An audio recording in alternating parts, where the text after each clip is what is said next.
Hello,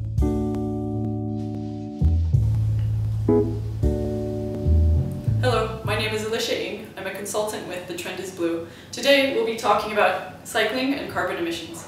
When most people think of bicycles and their impact on the environment, they think mainly about how much it saves in carbon emissions. However, this is not a zero sum. When you take into account the life cycle of a bicycle, bicycles are not completely emissions-free due to their production and manufacture.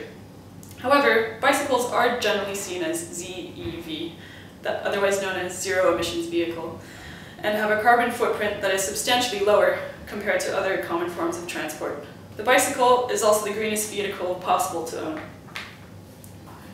How does the bicycle compare to other modes of transport? Findings from a report done by the European Cyclist Federation found that in a life cycle assessment of the car, bus, and bicycle, the car had 271 grams of CO2 emissions per passenger kilometer, whereas the bus only had 101 grams, half that of the car. Meanwhile, the bicycle was found to only have 21 grams, 10 times less than a car. The huge disparity is linked to the use of fossil fuels, which is the main source of anthropogenic carbon dioxide emissions. Transport is a major influence on climate change because of its greenhouse gas contribution. This flowchart is of greenhouse gas emissions from 1999 to 2003 in the United States, where transport makes up nearly a third of emissions. In the EU, for example, between 1990 and 2007, greenhouse gas emissions from transport increased by 36%, while greenhouse gas emissions from other sectors decreased by 15% during the same period. So where do carbon dioxide emissions in a bicycle come from? When looking at the life assessment of a bicycle in terms of carbon emissions, we focus on the production. Other factors, such as operation, maintenance, disposal, and infrastructure, are difficult to assess or deemed negligent. It is also difficult to find anything specific on the bicycle industry, as much of it is outsourced and globalized in nature. However, some calculations are out there. A recent MIT report calculated that manufacturing an average bicycle results in the emission of approximately 530 pounds of greenhouse gases. Another calculation came up with a total carbon footprint of 1 ton of carbon dioxide equivalents for every $1,000 of manufacturing cost.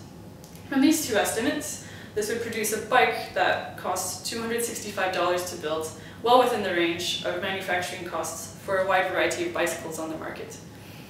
To dig a bit deeper, so to speak, much of the carbon emissions created in the production of a bicycle are due to the extraction of minerals and the production of materials, such as steel, aluminium, and carbon fiber.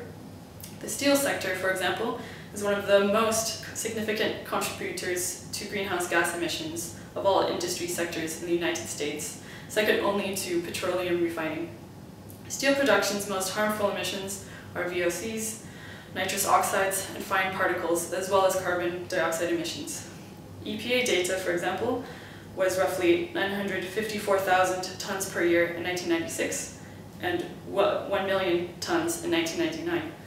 Therefore, even though we don't know the global bicycle industry's contribution to carbon emissions from steel, we do know that the production, not even mentioning the mining of the ore, of steel is quite a dirty process. With aluminium, the major environmental impact of refining and smelting is greenhouse gas emissions. These gases result from both the electrical consumption of smelters and the byproducts of processing. The greenhouse gases resulting from primary production include perfluorocarbons, polycyclic aromatic hydrocarbon, fluoride, sulfur dioxide, and carbon dioxide. Carbon fiber also has a relatively high environmental impact, closely linked to energy demand during its manufacture.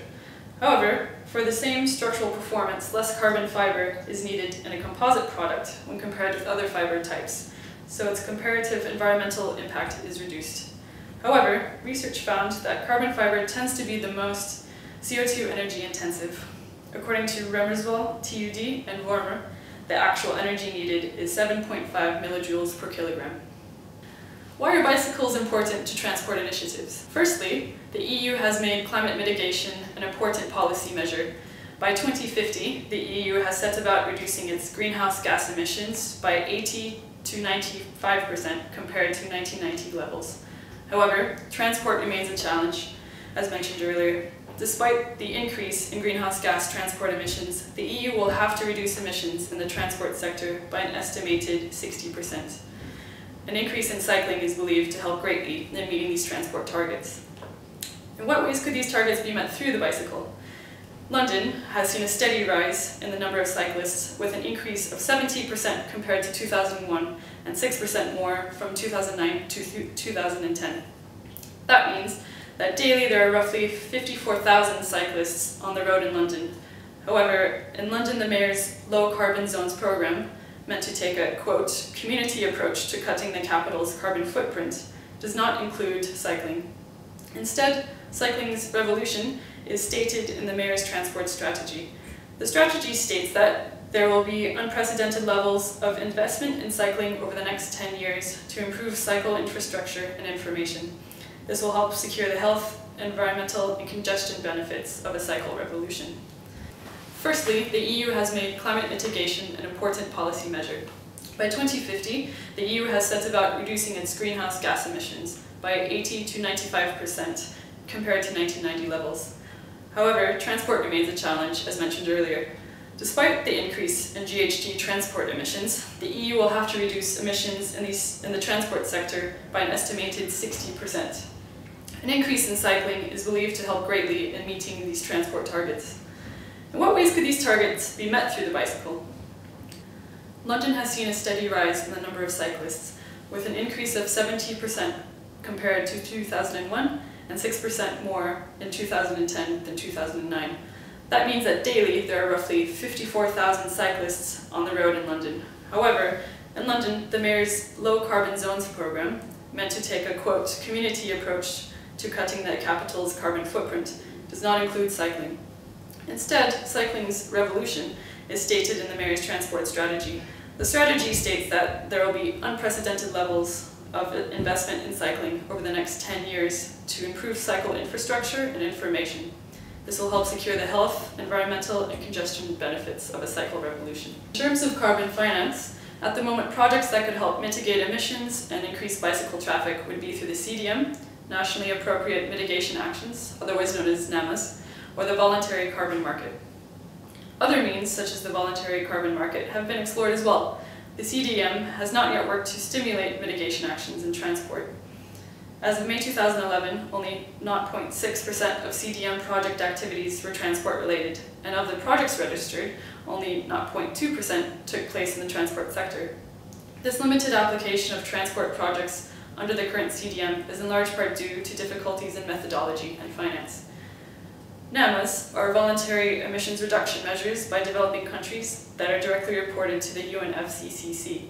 The Partnership on Sustainable Low Carbon Transport is a proponent for NAMAs in transport policy since in developed and developing countries, quote, only a long-term strategy and planning will result in conditions that make people to choose for walking and cycling instead of a car or motorized two-wheeler.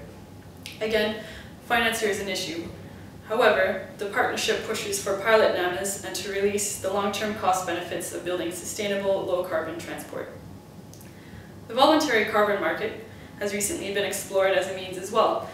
A methodology is currently under development for determining GHG emission reductions through bicycle sharing projects. Many cities in developing countries, such as Cape Town, Delhi, and Rio de Janeiro, have made cycling and cycling infrastructure a transport initiative. For example, in Delhi, all new transport policies must include cycling and pedestrian facilities. This is headed by the National Ministry of Urban Development and partially funded by low-carbon funding. In Turkey as well, the cities of Sakarya and Antalya both were able to develop a cycling inclusive transport policy through the Dutch group Interface for Cycling Enterprise. Implementation of the pilot cycling routes began in 2011.